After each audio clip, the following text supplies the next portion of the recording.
Hi, I'm Jeremy Pollack. I'm a conflict resolution specialist, and I'm going to watch a bank customer who gets really upset about not being able to make a deposit. We'll see how the bank associates handle this situation, and I'll give you my take on it throughout.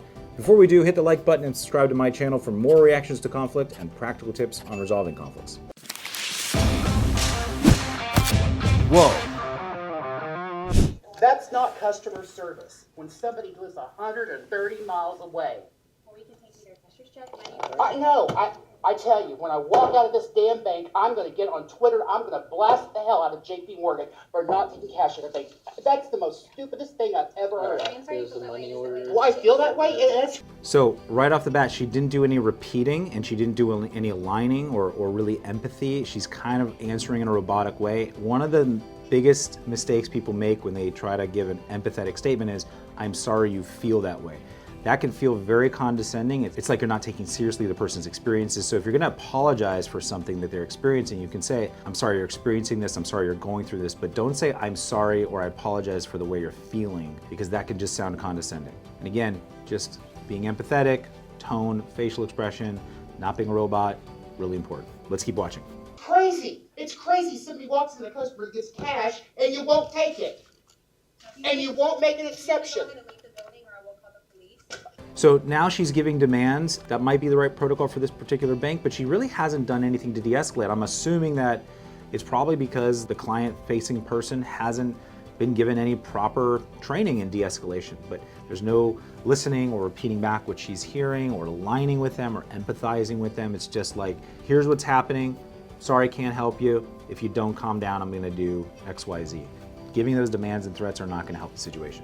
Lady, I don't care who the fuck you call.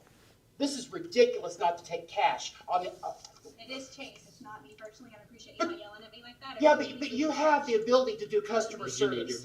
Why can you not take a $50 bill? I can just tell it to you. Okay, let me see it. Lose me like 100 or 200. So it does have to be checked. I asked to print it, but I don't know why I didn't. So if my mom walks up with a $50 bill, you're not going to take the cash from her? If it's her credit card, then we happily would take the payment for her. If you were a signer on that account, we would happily make that payment for you. Okay, well, I've never heard, that's a. So one important thing to note here is there's no, at least I'm not hearing it, policy explanation in a way that makes sense to the customer or to the member.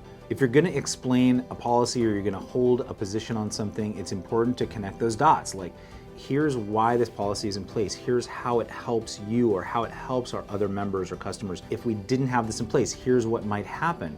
There's no real effort here to get that person to align with her, to understand and get on the same page. And there's no real effort to align with him, to say, hey, I'm on your team here, I understand, I want to help you in some way. If the goal is to de-escalate, that's not really what's happening. Now, it might not be the goal in this case. She might just not want to de-escalate, and it's a different strategy. But if you want to de-escalate, she's not following typical best practices.